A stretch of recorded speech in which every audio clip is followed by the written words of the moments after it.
Hello students, एक बार फिर से हाइड्रोलॉजी के सेकंड पार्ट को हम जारी रखते हैं। आज हम हाइड्रोलॉजी के second part ground water recharge के बारे में पढ़ेंगे। ठीक है, पिछले वीडियो में मैंने जो है rainfall, precipitations and types of rainfall के बारे में बताया। उसी को जारी रखते हुए आगे बढ़ते हैं, ग्राउंड वाटर रिचार्ज को पढ़ते हैं। चलिए, अगला टॉपिक जो हो जाता है वो हो जाता है आपका वाटर हार्वेस्टिंग। ठीक है, इस नाम से आप बिल्कुल वाकिफ होंगे। वाटर हार्वेस्टिंग का मतलब कि बहते हुए पानी को जमीन की, धरातली जमीन के पानी का स्तर को बढ़ाना। ठीक है, वाटर हार्वेस्टिंग कर जाता है या पानी बचाना। इस ठीक है, पानी को बचाने जो है वो भी कौन से पानी को, जो आसमान मतलब बारिश के पानी को हम लोग किस तरह से यूज कर पाते हैं फ्यूचर में, उसके लिए हम लोग कई विधि अपनाते हैं। उनमें से एक है वाटर हार्वेस्टिंग। देखो उसमें होता क्या चीज है, collecting and storing of water on a surface of the soil and subsequent use is known as a water harvesting. ठीक है, उसको स्टोर करके, बरसात के पानी को स्टोर करके या बहते पानी को स्टोर करके उसको हम लोग नियर फ्यूचर में यूज करें, तो यही वाटर हार्वेस्टिंग कहलाता है। It includes all the measure that includes collect, store, conserve, surface runoff in a region। किसी क्षेत्र में जो भी पानी का कलेक्शन है या स्टोरेज है या उनका कन्वर्जन है, जो बहते पानी का कन्वर्जन है, यही सब इसी से जुड़ा हुआ है। Water harvesting is the most essential operations in arid, जहाँ पे बहुत वायु चलता है। ठीक है, सेमी एरिड रीजन मतलब जहाँ का मध्यम वायु चलता है, where the water is deficient in the most of the season. मतलब जहाँ पे देखिए, जहाँ पे बहुत हवाएं चलती हैं या थोड़ी मध्यम हवाएं चलती हैं, वहाँ पे क्या रहता है, वाटर की कमी रहती है। तो ऐसे क्षेत्रों में हमको क्या कर रहता है, वाटर स्टोरेज या वाटर हार्वेस्टिंग की जरूरत पड़ती है। ये सभी जो जानकारियां हैं जिनसे हम लोग वाटर को सेव कर सके या बहने से रोक सके, उनको हम वाटर हार्वेस्टिंग करेंगे। अब जैसे वाटर हार्वेस्टिंग जो मेथड है, उसके कई प्रकार से वाटर हार्वेस्टिंग किया जाता है। जैसे run of inducement. Run of inducement से हमारा तात्पर्य है कि मतलब जैसे भवनों पे जो भी बरसात होती है, उनसे जो पानी गिरते हैं, इन पानियों को हम जमीन पे अगर सीधे हम लोग क्या करते हैं, जैसे ये भूमि है अपना, ठीक है, ये लैंड है, इस लैंड एरिया पे हमने क्या कर दिया, ये छत के पानी को, इस घर के छत के पानी को हमने क्या कर दिया, भूमि पे जाने दे दिया। ठीक है, ये इसी प्रकार से ये वाटर हार्वेस्टिंग अपन जानते हैं। ठीक है, इस प्रकार से ही रन ऑफ इंड्यूस जो रहता है कि वेस्टेज पानी को हम लोग क्या है, यहाँ पे जो लैंड वाटर है उसके लिए हम लोग उसके स्तर को बढ़ाएं। ठीक है, लैंड अल्ट्रेशंस होता है, जैसे कि लैंड अल्ट्रेशंस और केमिकल ट्रीटमेंट, ये जो चीजें हैं। लैंड अल्ट्रेशंस का मतलब होता है कि किसी ऐसे क्षेत्र में जहाँ पे आपने आपने अनुपयुक्त झाड़ियाँ या जो अनयूजेबल है, हाँ,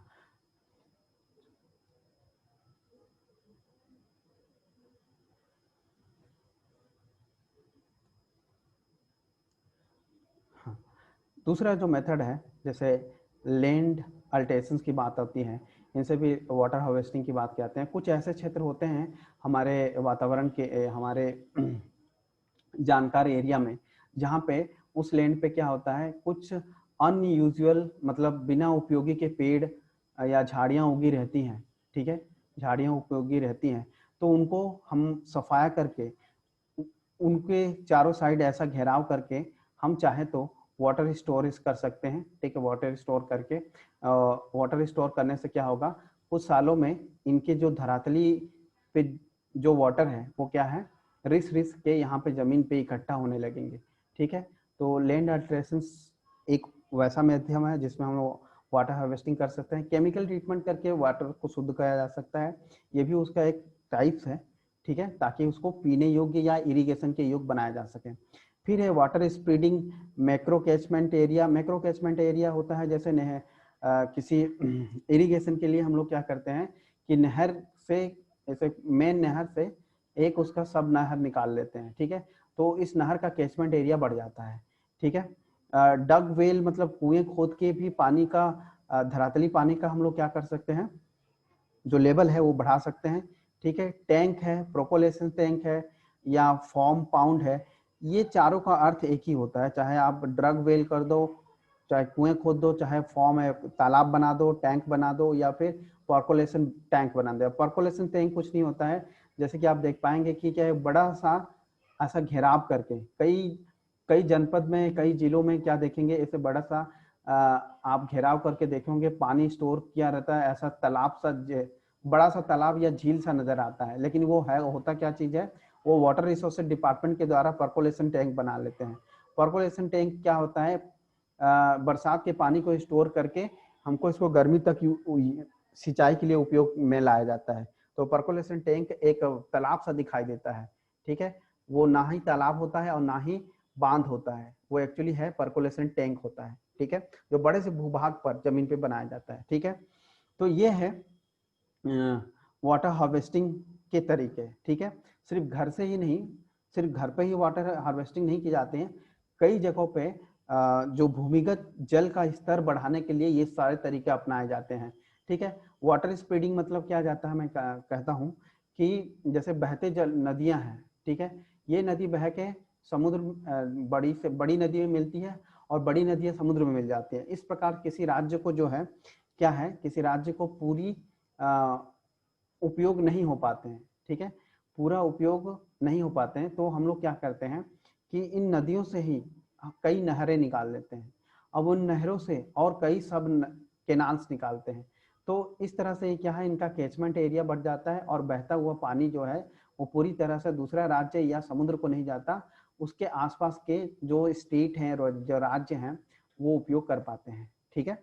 चलिए आगे बढ़ते हैं। जैसे ग्राउंड, अभी मैंने कहा कि भूमिगत जल को बढ़ाना है, तो भूमिगत जल को बढ़ाने के लिए आगे कई और तरीके हैं, जैसे अपन देखते हैं।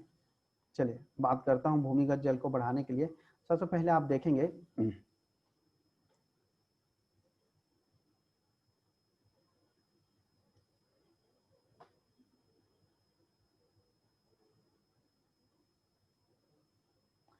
हाँ, इससे पहले मैंने कहा कि ग्राउंड वाटर को रिचार्ज करना है, तो ग्राउंड वाटर को रिचार्ज करने के कई नेचुरल तरीके तथा आर्टिफिशियल तरीके हैं।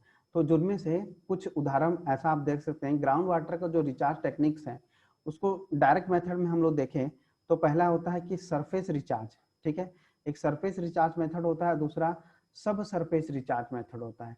सब सरफेस रिचार्ज मेथड का पूरा ताल्लुक क्या है, कुएं खोदना या बड़े गड्ढे ऐसे बनाना जिसमें क्या है पानी भरे, ठीक है, पानी भरे और उसको क्या करें हम, देखो डग वेल या रिचार्ज वेल, ये क्या होता है कि यहाँ से जो होते हैं, देखिए यहाँ से रिचार्ज वेल क्या हो जाते हैं, ये ऐसे कुएं रहते हैं, ये ऐसे कुएं रहते हैं जहाँ पे क्या है, पाइप के थ्रू, ये मान लीजिए कोई पंप है, इस पंप के थ्रू ये पानी यहाँ पे डाल दिया जाता है, इंडस्ट्रीज का है या किसी किसी नाले का है, ठीक है, मान लीजिए ये इंडस्ट्रीज का है, ये किसी फार्म का है, ठीक है, यहाँ से निकलने वाले जो पानी है, या अपने ऐसा ऐसा क्या खोद देते हैं कि एक बड़ा कुआं सा खोद देते हैं जहाँ पे क्या है, पंप के थ्रू यहाँ पे चार्ज किया जाता है वाटर को, और वाटर वाटर यहाँ पे भरने के बाद ये जो मिट्टी है, मिट्टी से अच्छा छाना कुछ नहीं होता, कई दिनों में ये पानी रिस रिस से क्या है, भूतल पे, ये भूतल का जल है, ठीक है, ये जो लैंड लैंड वाटर है, ठीक है, लैंड वाटर है वो क्या है, रिचार्ज होते रहता है, ठीक है। पिट का अर्थ भी वही होता है, यहाँ पे क्या हम लोग मैनुअली करते हैं, ठीक है, मैनुअली किसी इंडस्ट्रीज द्वारा, किसी फॉर्म द्वारा रिचार्ज करते हैं, उसी प्रकार कुएं ना बना के कई ऐसा पॉन्ड टाइप का खोद दिया जाता है, ठीक है, और उसको फिर उसी पंप के माध्यम से यहाँ पानी को छोड़ दिया जाता है, ठीक है। या फिर कहीं पे ये क्या है, ये दोनों के दोनों किसे, ह्यूमन के द्वारा, मतलब आर्टिफिशियली, इसको क्या करोगे आप, आर्टिफिशियली क्या करोगे, आर्टिफिशियली आर्टिफिशियली रिचार्ज करते हैं, मतलब मानव द्वारा, लेकिन कई जगहों पर क्या करते हैं, हम सिर्फ कुएं खोद के छोड़ देते हैं घेराव करके, ताकि क्या है यहाँ पे जो नेचुरली पानी इकट्ठा हो, या कई जगह के नाले जो है वो इस कुएं की तरह मोड़ देते हैं, तो नेचुरली पानी गिर के क्या होता है यहाँ इकट्ठा होते हैं और धीरे धीरे भूमि रिचार्ज होती रहती है। इनके अलावा जो अन्य उदाहरण है उनके बारे में मैं बताऊं, जैसे कि आप देख पा रहे हैं पहला होता है फ्लडिंग। कुछ उदाहरण है कि सरफेस रिचार्ज में फ्लडिंग क्या होता है। तो मैं पहले फ्लडिंग की बात करूंगा। देखिए जो फ्लडिंग है, ठीक है, आप देख पा रहे हैं फ्लडिंग है। फ्लडिंग सबसे पहले क्या होता है कि जो समतल सतह रहता है, याद रखिएगा, जो समतल सतह है उसके लिए, फ्लैट सरफेस के लिए वहां पे किया जाता है। ठीक है, फ्लैट सरफेस में आप एक बड़े से एरिया पे पानी का, फ्लैट सरफेस में पानी को लेयर बाय लेयर छोड़ा जाता है, जिससे क्या हो वो इस तरह से रिस रिस के ग्राउंड या सरफेस जो है वो इरिगेशन के लिए क्या हो जाता है, मॉइस्चराइज हो जाते हैं। ठीक है, ठीक है, फ्लैट सरफेस पे क्या होता है, बड़े दूर से एरिया पे क्या मेड भी हम लोग इसीलिए बनाया जाता है। याद रखिएगा कि खेतों में आप देखेंगे मेड क्यों बनाता है, मेड का कारण है कि हम लोग उस फ्लैट सरफेस पे पानी इकट्ठा कर सकें, जिससे क्या है ये भूमि को मॉइस्चर मिल सके, इस भूमि को क्या है मॉइस्चर मिल सके। ठीक है, नेक्स्ट बढ़ते हैं। जो जैसे ये है बेसिन या पर्कोलेशन टैंक की बात कर रहा हूँ, तो पर्कोलेशन टैंक को अभी मैंने बताया कि पर्कोलेशन टैंक कुछ नहीं होता है, एक बड़ा सा तालाब के समान सीमेंटेड कंक्रीट से बना दिया गया एक बड़ा हिस्सा रहता है, जहाँ पे क्या है पानी स्टोर होते रहता है। ये क्या है, सीमेंट कंक्रीट या मिट्टी से बना एक बड़ा तालाब होता है।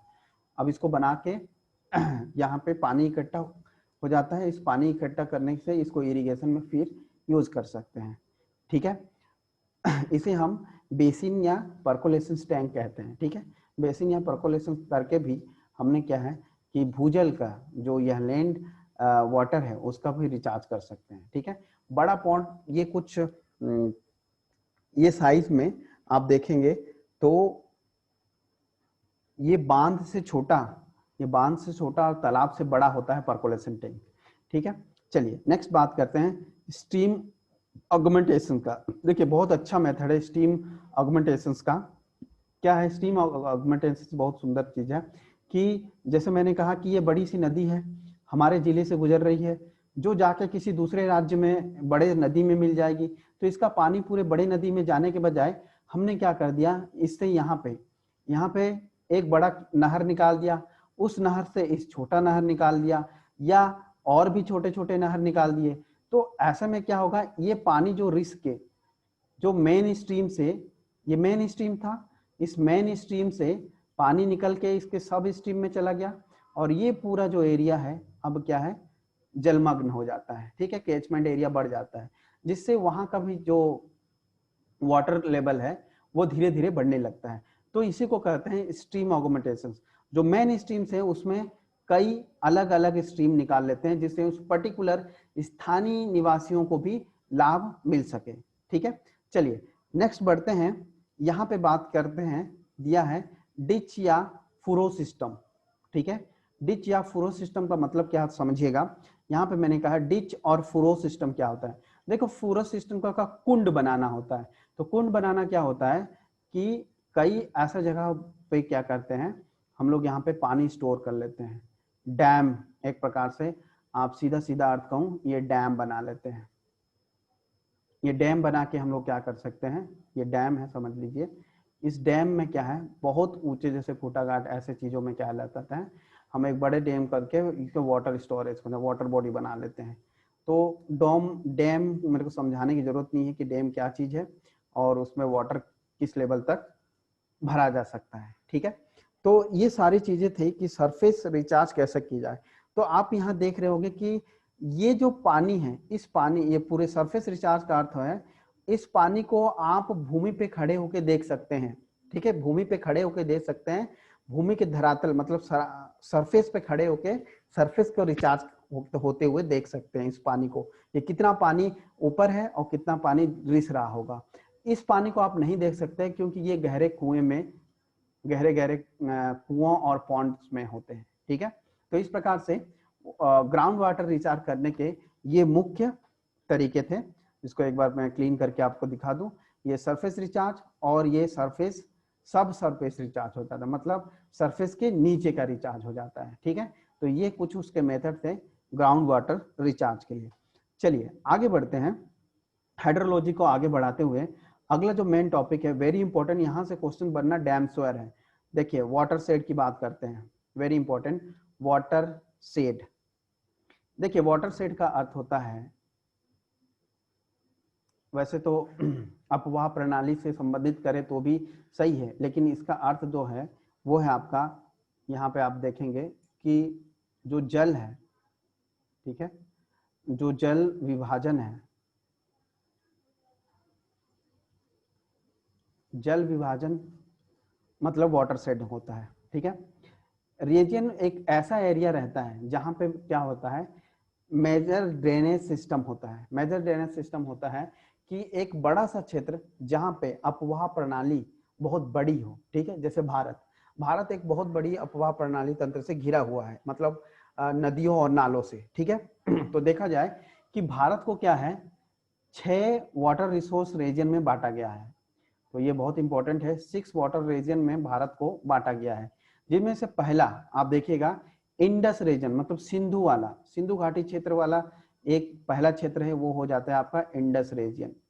इंडस रीजन में क्या हो जाता है, ये आपका पहला होता है वाटर रीजन। दूसरा जो रीजन है वो गंगा रीजन है।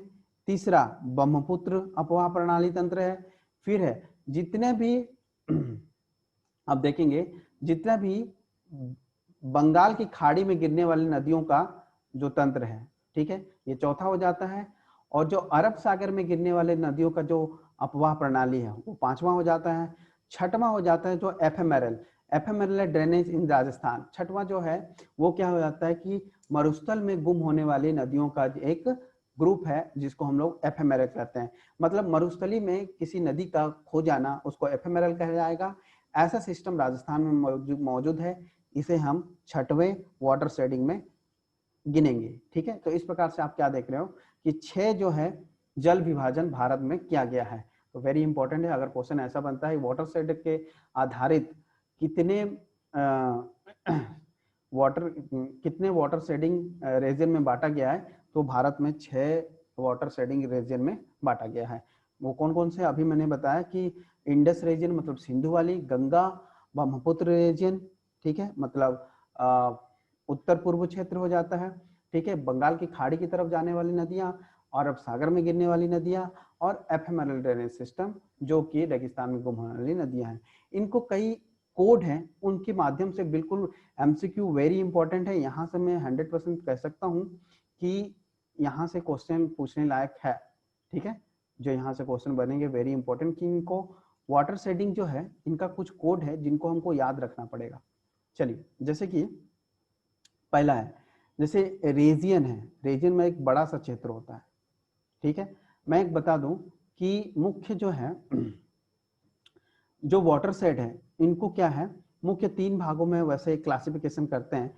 जैसे आपने देखा mini water shade, micro water shade, ये जो सब वाटर शेड आप देख रहे हैं इसको क्या कहते हैं, मैक्रो। इसको जो है वो मैक्रो कहते हैं। ठीक है, इनको मैक्रो वाटर शेडिंग कहते हैं। ठीक है, सब वाटर शेडिंग के साथ साथ इनको मैक्रो वाटर कहते हैं। तो मैक्रो, मिनी और माइक्रो, ये 3 प्रकार के वाटर शेडिंग होते हैं। लेकिन इनमें से कुछ कोड है जिनको हमको याद रखेगा। तो बिल्कुल इनके जो स्क्वायर किलोमीटर जो क्षेत्रफल है वो लगभग आपको याद रखने हैं कि किसको बेसिन कहेंगे, किसको रीजन कहेंगे। ठीक है, और इनका जो वाटर शेड कोड है जो भारत में उपयोग होता है वो आपको याद रखना है। जैसे रीजन, रीजन का कोड क्या है, रीजन एक बहुत बड़ा क्षेत्र होता है। अब ये रीजन जो है इसका 4A से जाना जाता है, यहाँ पर नहीं लिखा है, 4A इसका कोड है रीजन के लिए, वेरी इंपॉर्टेंट। फिर आ जाते हैं बेसिन, जैसे गंगा बेसिन हो गया। तो बेसिन का जो एरिया रहता है क्या है, आप देखें 5 लाख किलोमीटर स्क्वायर से भी ऊपर का जो क्षेत्रफल वो बेसिन का रहता है, और उसका कोड होता है 4B। ठीक है, कैचमेंट, देखिए कैचमेंट के लिए क्या एरिया रहता है, तो देखिए 5 लाख से लेकर यहाँ पे आपको क्या होगा, इससे करा हजार 10 लाख, तो 1 लाख से लेकर 5 लाख के बीच का जो क्षेत्रफल रहता है उसका कोडिंग कैचमेंट में लिया जाता है, और उसका कोडिंग होता है 4B2। 4B2 जो कोड है वो कैचमेंट का है, और 4B बेसिन का है, और 4A जो है वो रीजन का। देखिए ये कोड याद रखना है आपको, ये कोड दे सकता है तो आपको बताना पड़ेगा। उसी प्रकार अगर सब कैचमेंट, कैचमेंट के बाद अगर सब कैचमेंट की बात करता है तो आप ये जो 1 लाख किलोमीटर स्क्वायर से ये क्या है हो जाएगा 5000। 5000 से 1 लाख का जो किलोमीटर जो एरिया है वो क्या होता है, सब कैचमेंट एरिया रहता है, और उसका हो जाता है 4BA2। 4BA2 सब कैचमेंट एरिया हो जाता है। फिर आ जाता है वाटर शेड। वाटर शेड जो है 5000 से 1000 के बीच की जो किलोमीटर स्क्वायर का जो एरिया है उसको, उनका कोडिंग है 4B2A। ठीक है, 4B2A3। ये कोड एक दो बार लिख के याद करना पड़ेगा, बिल्कुल सीक्वेंस से चलाइएगा तो याद होते जाएगा। ठीक है, तो सबसे बड़ा रीजन, उसके बाद बेसिन, बेसिन से छोटा कैचमेंट एरिया, कैचमेंट एरिया से सब कैचमेंट एरिया, फिर वाटर शेड आता है। वाटर शेड का ये याद रखेंगे क्या रेंज है, 5000 से 1000 किलोमीटर स्क्वायर रहता है। अब आ जाता है मैक्रो, मिनी और माइक्रो। देखो मैक्रो बड़ा होता है, ठीक है, तो मैक्रो जो है वो 1000 से 500 किलोमीटर स्क्वायर का। ये कोड आपको वेरी इंपॉर्टेंट है कि अगर मैक्रो वाटर सेट है तो उसका कोड क्या होगा, 4B2A3 स्मॉल ए होता है। ठीक है, फिर हो जाता है मिनी वाटर सेट, उसके बीच वाला थोड़ा सा बड़ा, तो 500 से 200 के बीच में इनका हो जाएगा, उनमें एक जोड़ दिए इसमें अंतिम में, तो ये हो जाएगा आपका मिनी। और माइक्रो ग्रेड 1 200 से 100 किलोमीटर स्क्वायर में होगा। आप इस पे ए के बाद फिर क्या दे दिए, बी। तो याद रखिएगा कि हर अल्फाबेट के बीच में नंबर्स हैं। ठीक है, तो ये नंबर्स आप लिखते जाइएगा और आराम से याद होते जाएगा, बिल्कुल सीक्वेंस में। 4A 4B, फिर 4B2 4BA 4B2A+3। तो इस तरह से 3 के बाद फिर स्मॉल है, स्मॉल है के बाद फिर ए, फिर 1 के बाद फिर बी। इस तरह से आप सीक्वेंस टोटका लगा के भले ही याद कर लिए, लेकिन ये जरूरी है। तो ये 8वें नंबर तक कम से कम बहुत को ये जरूरी है, क्योंकि ये ग्रेड 1 ग्रेड 2 तो बात की बात है, लेकिन ये जरूरी है कि मैक्रो, मिनी और माइक्रो, इन तीनों को आपको याद होना चाहिए। साथ में रीजन, बेसिन, कैचमेंट एरिया और सब catchment area, water set. Water set का एरिया याद रखिए, इसको 5000 से 1000 के बीच का जो एरिया आता है 4B2A से इंडिकेट करते हैं। तो ये नोटिफिकेशंस बिल्कुल याद रखेंगे, ये MCQ में पूछे जा सकते हैं वाटर शेड में। तो एरिया के साथ साथ कोड याद रखेंगे। तो ये था हमारे हाइड्रोलॉजिक टॉपिक से इतना कुछ पढ़ने के लिए। नेक्स्ट वीडियो में एक नेक्स्ट टॉपिक के साथ हाजिर होंगे। Thanks for watching.